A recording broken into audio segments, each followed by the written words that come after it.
O, sige. Si Guardiola ang ating pag-uusapan. Naku po, mga kababayan, Diyos ko. Malulula kayo dito. Diyos ko po. Hala, Diyos ko, mga kababayan. Eto na. Umpisahan na natin. Ni Guardiola. Eto. Mga kababayan, according sa aking nakalap na video na mayroong witness, may witness na si Diskaya daw, kung nakita natin, may mga luxury cars, may mga sports car na more than 80. More than 80. Ganito lang daw. Ganito lang daw si Diskaya. Ganito lang daw ang mga Diskaya kay Guardiola. Ganito daw si Guardiola, si Diskaya ganito lang. Naku po. Eto, mga kababayan. Dito po, disclaimer lang. Ito pong video na ipi-play ko, mismo meron pong nagtestimonya na isang politiko na taga Batangas din, na kung saan kalugar ni Guardiola. Mga kababayan. Ito po, mga kababayan, pakinggan ninyo at reaksyonan natin. Natatawa lang ako pag sinasabing si Diskaya ay mayroong 42 sasakyan. Ganito kayaman si Diskaya. Ganito lang si Diskaya kumpara sa kayamanan ng Guardiola. Ayon kay Ilagan, isa si CWS Party List Representative Edwin Guardiola sa mga maituturing na main players sa nangyaring flood control scandal at bentahan umano ng mga proyekto sa Kongreso at sa DPWH. Inilahad ni Ilagan na tila ginagawa umanong bagsakan ng mga proyekto ni Guardiola ang mataas na kahoy kung saan kasalukuyang nakaupo bilang alkalde at vice-alkalde ang kanyang iba pang kapamilya. 16 na barangay kami dito. Almost 20,000 ang botante. Ang ibinagsak na pondo dito for 2025 ay 3 billion. Ginagawang palabigasan. Dito ibinabagsak ang mga proyekto. Una nang iniulat ng Billionaire News Channel na may 5 kumpanyang nakapangalan mismo sa mga Guardiola. Una ang Newington Builders na nakapangalan sa sister-in-law ni Congressman Edwin. Ikalawa, ang S.Ang Construction and General Trading Incorporated na nakapangalan naman sa anak niyang si Kim Ann Guardiola Esguera. Ikatlo ang Laurel Development Corporation na nakapangalan sa kapatid niya at kasalukuyang mataas na kahoy Vice Mayor. Ang 3 kumpanyang ito nakapagtala ng 30.1 billion pesos worth of DPWH contracts mula nang maupo si Guardiola sa Kongreso. Lumapit din sa amin ang isang former high government official sa Batangas. Aniya, personal na raw siyang kinausap ni Guardiola na mag-request umano ng kahit na anong gusto niyang proyekto para sa kanyang nasasakupan. Ang sabi raw sa kanya ni Guardiola, siya na ang bahalang maglakad nito para maipasok sa NEP ng DPWH. Sa pagpasok mo, may receiving area sila. Tapos susunduin ka ng golf cart, dadaan ka sa tunnel. During that time, ako'y lumalaban sa kanya. 42 na sports car, almost 70 SUV. Nandun sa loob, naka-aircon. Bakit ko nasabi? Kasi nakakapasok ako doon. May activity ang Rotary. Ilang beses din niya akong na-invite doon. Walang sinabi yung kay Diskaya. Kita nyo, narinig ninyo. Grabe. Mismo itong isang J. Ilagan, former Mayor J. Ilagan na testimonya patungkol kay Edwin Guardiola. Ganito lang daw si Diskaya. Kung ang mga Diskaya daw mayroong mga 40 luxury cars na, di ba yung trending na payong? Nako po, mas matindi daw si Guardiola. Bakit? Kapag pumasok ka daw sa kanyang compound, compound yan, mga kababayan, susunduin ka ng golf car. Yung puti na parang kay Chabit, pang golf car. Ganyan si Chabit mahilig sumakay sa ganyan sa Baluarte. Pagsakay mo daw sa golf car, dadaan ka ng tunnel. Papasok ka doon. Pagpasok mo doon sa loob, makikita mo yung 40 ka SUV at 30 ka sports car o 40 ka sports car. Naku, makikita nyo mga kababayan. Grabe. Grabe po talaga. Ito.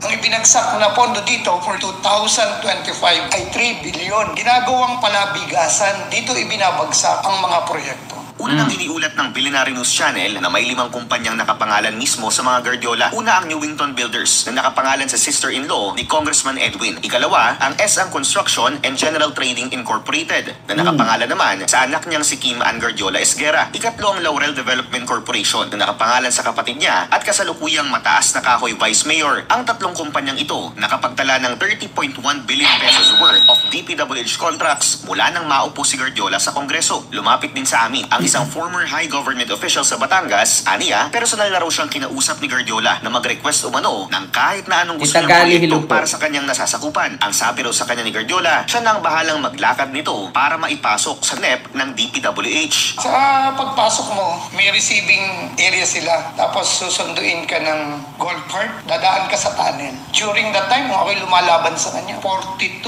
na sports car, almost 70 SUV. Nandun sa loob, naka-aircon. Bakit ko nasabi? Kasi nakakapasok ako doon. May activity ang Rotary, ilang beses din niya akong na-invite doon. Walang sinabi yung kay Diskaya, ilang piraso yun. Natatawa lang ako pag sinasabing si Diskaya ay mayroong 42 sasakyan. Ganito kayaman si Diskaya. Ganito lang si Diskaya kumpara sa kayamanan ng Guardiola. Ayon kay Ilagan, isa sa CWS Kita ninyo, grabe Grabe mga kababayan, Diyos ko. Ano, hanggang kinig na lang ba tayo? Hanggang manood na lang ba tayo sa balita? Anong gagawin natin mga kababayan na sila namumuhay ng marangya, kumakain gamit kutsara, tinidor, ginto, samantalang tayo kamay-kamay lang. Sila kumakain ng mga king crab na tayo halos hindi makabili ng king crab. Diba? Oh, kayo na-experience nyo bang kumain ng king crab? Yung sobrang laki ng king crab, si Ivana Alawi lang mahilig dyan. Ako, Diyos mio marimar, hindi ko pa naranasan kumain ng king crab. Alam niyo ba magkano ang king crab? Ay putang inang 15,000 yung isa. Diyos ko, 15,000 ilang sakong bigas na yan. Diyos ko. Diba? Kita nyo yan mga kababayan, sila kumakain, ang ulam nila steak. Yung mga refrigerator nila, yung mga freezer, tigas na tigas yung mga frozen doon. Samantalang kayo, putang ina, isang araw kikita ka lang 700. Diba? Diyos ko po. O, ako na naman po'y mananawagan ulit. Kasi napakinggan tayo ng Comelec. O, ito. Ano po, ICI, no? Independent Commission for Infrastructure Investigation. Baka naman, kung totoo ba itong testamento ni dating Mayor J. Ilagan, mga kababayan, kasi grabe ito, ang mga Guardiola daw. Kung ang mga Diskaya,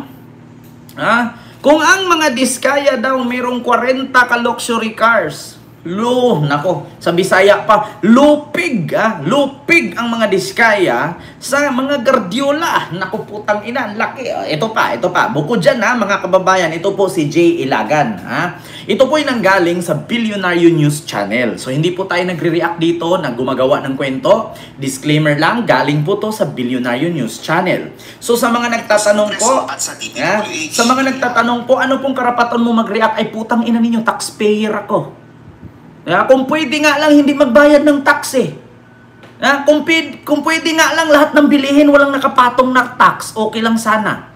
Ang problema, kahit ninakawan tayo araw-araw na may investigasyon, araw-araw tayong nagbibili ng pagkain na may tax, may patong na instead na bibilhin mo ng 5 piso, tinubuan, naging 8 na.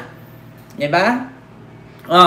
So may karapatan tayo mag-react mga kababayan, kay lahat po tayo nagbabayad ng tax, lahat po tayo, lahat ng binibili natin, pinapatungan ng tax. Kahit araw-araw nag-imbestiga, kahit may makulong dyan, may managot dyan, nagbabayad pa rin tayo ng tax. Kawawa tayo mga kababayan, kawawa po talaga ang tao. Sabi nga ni Jessica Soho, hindi po siguro po pwedeng manood na lang tayo. Hindi po siguro po pwedeng hanggang salita na lang tayo. Parang kailangan din po natin siguro gumalaw.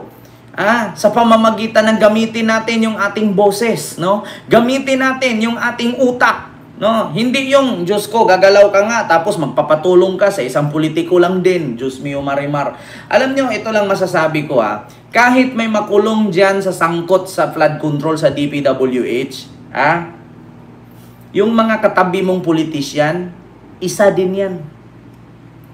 Ano kaya ang solusyon mga kababayan para matigil ang korupsyon sa ating bansa? Maganda kaya tanggalin ang tax? Maganda kaya tanggalan natin ng tax? Kasi kung walang tax, walang korap. Di ba?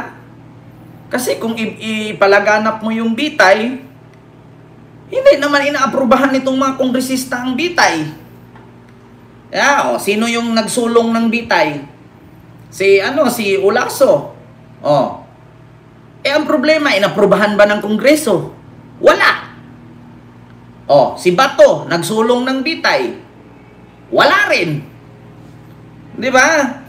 Ano kaya kung tanggalan na lang ng tax? Kasi alam nyo, mga kababayan, kaya ang lakas ng loob nitong mga politiko, mga putang inang hayop na politiko na to, na magnakaw at gumastos ng milyon-milyon sa eleksyon kasi alam nila na malaki ang balik sa kanila. Di ba? Oh, ito.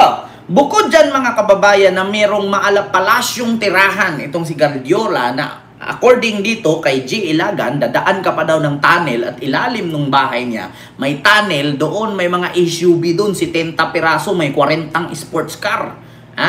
Ganon yan, kayaman mga kababayan. Ganito nga lang daw ang mga diskaya kaysa sa mga Guardiola. So, ngayon mga kababayan, meron akong isang ipakita sa inyo na meron daw bahay, meron daw bahay si Guardiola sa Amerika. Ito, mga kababayan, Guardiola, meron daw bahay sa Amerika. Ito mga kababayan, according dito, ito po, galing po ito sa Rappler mga kababayan. So, according dito sa Rappler, mga kababayan, Rappler po to wait lang. Pindutin natin, Rappler. Ayan, Rappler po yan. Rappler, logo R. Ayan. So, nakalagay dito, mga kababayan, ang balita dito sa Rappler, ito po, mga kababayan, at sa Inquirer.net USA.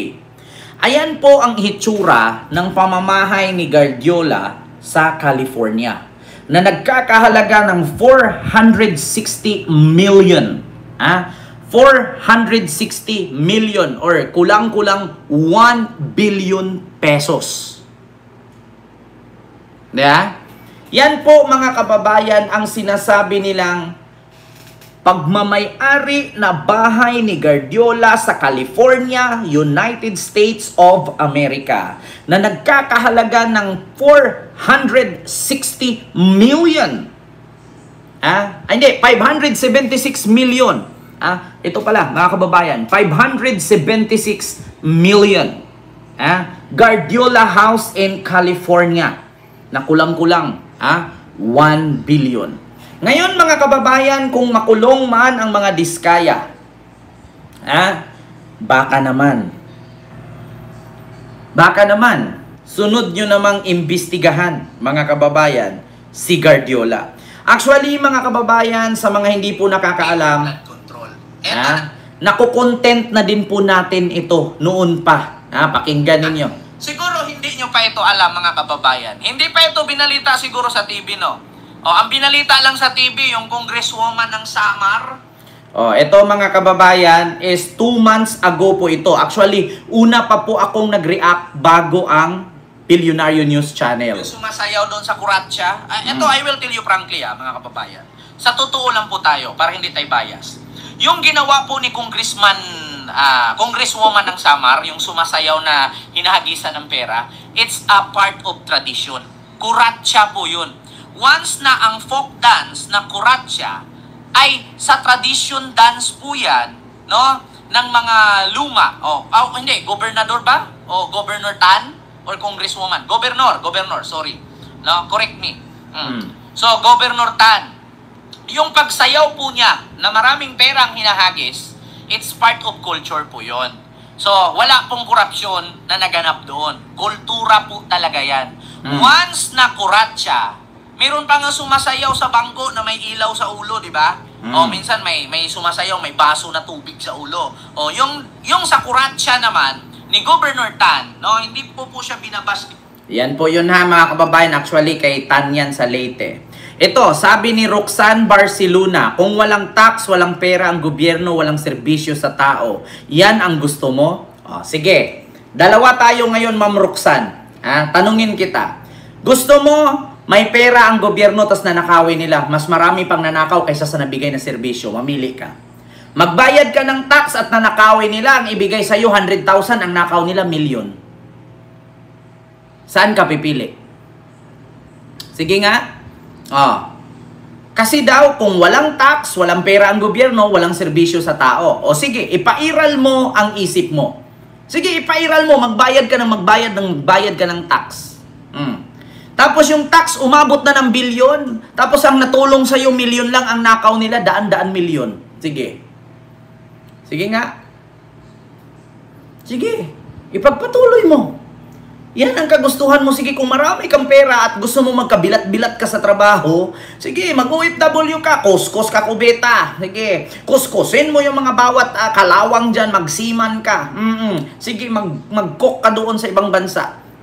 Piliin mo, may tax na nakawin ng gobyerno, at nakawin ng mga politisyan na mga magnanakaw, o yung walang tax na wala silang nanakawin. Kung ako papiliin, wala akong pakialam kung hindi uunlad yung ating bansa. Bakit? Kung tutuusin, matagal na tayong maunlad, mas mayaman pa tayo sa Singapore. Bakit? Ito yung una niyan. Ang Singapore walang bundok. Pero tayo, ang dami nating bundok. Ang Singapore, wala silang ilog. Pero tayo, ang dami nating ilog. 'Di ba? Ang Singapore, wala silang gold. Wala silang minahan ng ginto. Pero ang yaman nila, tayo meron. Biruin nyo yan. Biruin nyo. Kung tutuusin, mas mayaman tayo sa buong mundo. Ang Pilipinas, nandito lahat ang minerales. Langis, nandito. Ginto, nandito. Yung Saudi Arabia, Arab country, may langis din tayo. Kung ang ibang bansa, katulad ng Nigeria, African country, meron silang mga ginto, meron din tayo. Kung bundok ang pag-uusapan, yung bundok sa Saudi Arabia, bundok sa Africa, yung bundok nila dun, puro buhangin. Sa atin, bundok natin may kahoy. Ang Singapore, walang ilog, walang bundok, walang minahan, pero mayaman sila. Kumusta pa sa atin, na nandito na sa atin lahat? Di ba? Kung tutuusin, mga kababayan, kung ako papipiliin, walang tax versus may tax, wala akong pakialam kahit hindi uunlad ang ating bansa. Bakit? Noon pa sana unlad na tayo kung walang mga putang inang mga magnanakaw na politisyan. Di ba? Yan ang totoo. Matagal na sana tayong may unlad na bansa. Ang Singapore, walang natural resources yan. Pero napakayaman nila. Ang Macau, walang natural resources yan kasi napakaliit na isla. Ang yaman nila. Pero bakit tayo kumpleto lahat? Bakit naghirap ang bawat Pilipino? Sige nga, just answer my question. Di ba? Tapos ngayon sasabihin mo, kung walang tax, walang pera ang gobyerno, walang serbisyo sa tao, putang inang rason na yan serbisyo sa tao. Bakit? Nakita mo si Bongo namigay? Pero tignan mo yung mga binigay ni Bongo, galing sa kanya? Galing sa atin yan. At take note, hindi lahat ng binigay ni Bongo ay nabigyan lahat ng tao. Di ba? Yan ang mahirap. Kung ako papipiliin, mas gustuhin ko po walang tax at mas gustuhin ko hindi umunlad ang ating bansa. Bakit? May aasahan ka pa bang uunlad ang ating bansa? Kung tutuusin noon pa, unlad na tayo. Di ba? Kung tutuusin noon pa tayo maunlad. Pero anong ginawa ng mga namumuno sa ating bansa? Putang ina, pagkaibigan niya, sangkot, wala, hindi nakukulong. Pagkaibigan niya nakukulong, pag siya ang naging presidente, pinapalaya niya. Yan ang sakit sa ating bansa. No tax, no corruption. Yun. Tanggalan nyo ng tax. Tignan natin kung may mga politician pang gagastos ng daan milyon sa eleksyon. Katulad kay Marcoleta na gumastos ng 112 million. Tignan natin kung may mag-donate pa sa kanya dyan. At sasabihin niyang pera niya. Yun ang totoo. No tax, no corruption. Yun ang totoo. Sabihin niyo naman sa akin ngayong bobo ako. Mabobo na ang lahat. Bobo na talaga. Tanggapin ko ng bobo ako mag-isip. Sige, pagpatuloy ninyo, magbayad kayo ng tax. Kung okay lang sana na hindi tayo makulong pag hindi magbayad ng tax. Di ba? Biruin mo, ilang libo tayo, ilang milyon tayo, 120 million. Iba-iba ang tax natin kasi iba-iba ang kita natin. Tapos tignan ninyo, ilang bilyon, ilang trilyon ang meron tayo. Tapos yung nadarating sa taong bayan, barya. Yung nasa bulsa ng mga politisyan, putang ina, baldi-baldi, mali-maleta, sako-sako. Paldong-paldo. Di ba? Alam niyo, sa totoo lang, dapat tawagin niyo na akong bobo mag-isip.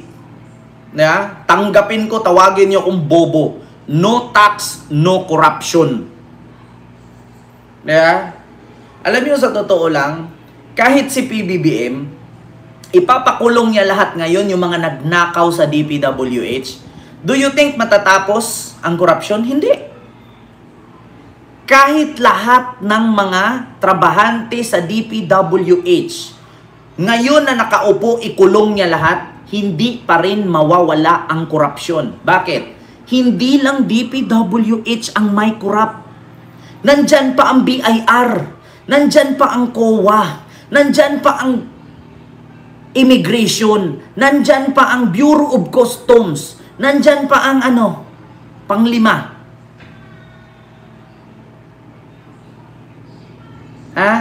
Kahit ikulong lahat yang nasa DPWH, kahit ikulong diretso yung ito mga yumayaman ni Guardiola, ni Diskaya, kung sino-sino pa yung mga Poncio Pilato na yan, hindi matatapos ang korupsyon sa ating bansa. Kasi hindi lang DPWH ang may corrupt. Tignan yung Bureau of Customs. Putang ina, 10,000 lang nakakalusot na yung sibuyas na smuggle. Di ba? Immigration. Tignan ninyo yung mga wanted dito nawawala. Nakakatakas. Hindi nga natin alam, tignan ninyo.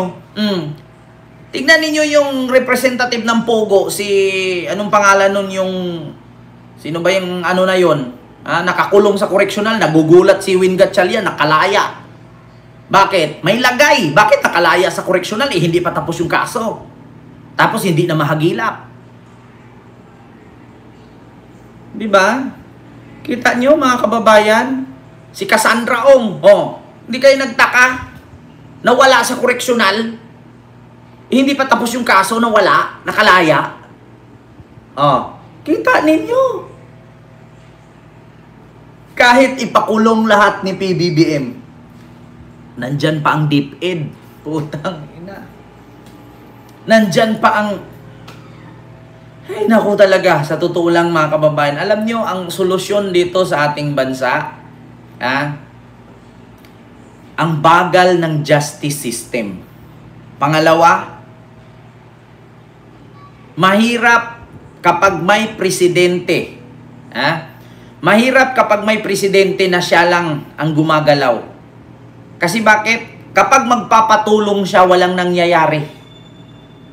Kasi mismong miyembro ng gabinete niya, kawatan. Tignan mo, 100 billion naka-insert na hindi niya alam. Yeah? Kita niyo yan mga kababayan? Ganon katalamak ang nakawan sa ating bansa. Alam niyo ang rason para matigil yung korupsyon na yan? Itigil niyo yung... Sana mayroong kongresista na tumakbo. Sana mayroong isang politiko, senador o congressman na gagawa ng batas na itigil ang pagbayad ng tax. Kasi alam nyo kung bakit? No tax, no corrupt. Saan ba sila kumuha ng nanakaw? Hindi ba sa tax ng taong bayan? So tayo naman, mga mukha tayong tanga, ginagawa tayong tanga, kahit mga matatalino tayo, ginawa tayong tanga, ginawa tayong mga inutil nito, mga putang inang mga magnanakaw na politisyan, nagbayad tayo ng bayad ng tax. Tapos, anong nangyari? Ninanakaw lang naman ang ninanakaw nila. So saan napunta yung ating binayad? Nga. Kita mo? Tag-70, tag-40 ang sasakyan, samantalang ang daming Pilipino walang bahay. Putang inang yan. Nakita nyo naman yung mga sports car ni Diskaya. Ako, hindi ko pa nakikita yung sports car ni Guardiola at mga SUV na si Tenta daw. Tapos may 40 sports car. Oh. Meron pa ngang isang kongresista eh. Surigao ba yun? Na merong 1 billion garage. Eh putang ina, okay. Tapos tignan yung Surigao kung gaano kahirap. Ha? Alam niyo, sa totoo lang, kahit ikulong lahat ni PBBM, yung mga trabahante sa DPWH, hindi pa rin matatapos ang korupsyon. Bakit? Kasi ang BIR, ang COA, ang Bureau of Customs, ano pa? Mga kababayan, pati immigration, matindi ang nakawan dyan. Anong sabi ni Mama Leni Robredo? Ang sinulong ni Mama Leni Robredo doon, transparency. Noon, gagawa siya ng batas na transparency. Doon sa batas na transparency ay lahat ng ahensya ng gobyerno ay kakalkalin, hasasalain, hahasain. Yun yung batas kung nanalo si Mama Leni Robredo. Hindi pinalad. Buti na lang, yung batas na isinagawa ni Mama Leni Robredo ay ginawa ni PBBM ngayon na kahit hindi man siya naggawa ng batas na transparency, pero inimbestigahan niya itong mga korap. Diba? Yun, mga kababayan. Mismo si Mama Leni Robredo, noong debate ng mga vice-presidente na hindi umaten si Sara, alam nyo, ang una, pag siya ang nanalong presidente, ang una niyang kakalkalin, ito mga kababayan, pakita ko sa inyo ito. Leni Robredo. Ayan, ito po. Transparency. Pakita ko sa inyo Ang problema ba sa transparency? Ang pinakaunang executive order na gagawin ko pag ako nakalal ay yung full disclosure policy. Meaning to say, i-require ko yung lahat ng government offices and instrumentalities to make public all their transactions, all the contracts, all the procurement, even without need of request from anyone. All government procurement processes are transparent. Nag-file ako ng bill nito, full disclosure bill. Even without need of request from the people, yung lahat na ginagastos ng gobyerno, lahat na kontratang pinapasukan, dapat available yun to the public. Ang pinakaunang executive order na gagawin ko pag ako nahalal. Kita nyo? Alam nyo, ang pinakamaraming kurap at kakalkalin niya pag siya naging presidente, ito po, Bureau of Customs, Bureau of Immigration, BIR at DPWH. Ayan yan ang nilabas ni Mama Leni Robredo. Kasi alam niya Di ba? Alam niya.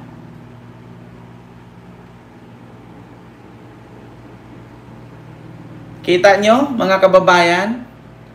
Hindi naman ako nagsisi na si PBBM ang naging presidente. Kasi bakit? Ginawa din naman niya. Di ba? Tignan nyo sa Japan. Alam mo, Kent, dito sa Japan, habagat di pa nauubos ang perang pondo para sa pagpapagawa ng mga flood control. Di pa sila nakatanggap ng panibagong pondo kahit wala pang sira. Ayun, sige lang ng gawa. Di ba? Kita nyo sa Japan, kapag may bagyo, automatic yan, may assistant agad. May mga cash assistant, hulog agad diretso sa mga bank account. Diba? Grabe mga kababayan. Dito, sa ating bansa, nakakalula. Ngayon ninyo sabihin na mahirap ang Pilipinas. Putang ina, hindi ako niniwalang mahirap ang Pilipinas. Bakit? Kung ang mga Amerikano nahihirapan bumili ng McLaren, mga sports car, kasi doon sa kanila yan marami. Pero dito sa Pilipinas, putang ina. 40 ka sports car, isang tao lang may-ari.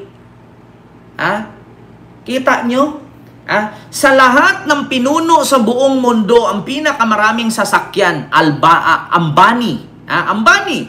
Pinakamaraming sasakyan ang pamilyang Ambani ng India, billionaire ng India. Pangalawa, Bulkiah, Sultan ng Brunei. Pangatlo, sino? Mga kababayan, ang pinakamaraming sasakyan. Ayun, si Guardiola. Kita ninyo? Ha? Yan, magtaka kayo. Kung mayroong billionaire ang India, may billionaire ang Philippines. Hindi lang si Diskaya. Ha? Hindi si Tulfo, hindi si Marcos, si Guardiola. Po, tragis na yan, no? Sino ang kawawa? Taong bayan. Di ba? Tapos, tignan ninyo, ngayon yung mga korap na yan, pinakulong ni PBBM.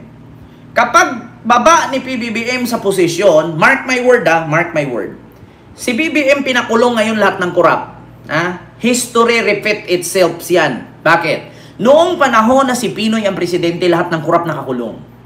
Pagka presidente ni Digong, lahat ng korap na nakakulong, kaibigan ni Digong, nabigyan ng amnestia, nabigyan ng pardo, nakalaya lahat. Kaya take note, itong panahon na to, habang si PBBM ang presidente, lahat natutuwa tayo kasi nakukulong. Pero pagbaba ni PBBM bilang presidente sa Pilipinas sa 2028, kung sino man ang upong presidente at kaibigan niya yung mga nakakulong, putang ina, makakalaya lahat yan. Mark my word, babalik pa sa serbisyo yan. Serbisyo daw di umano ng pagnanakaw. Maniwala kayo sa akin, mga kababayan.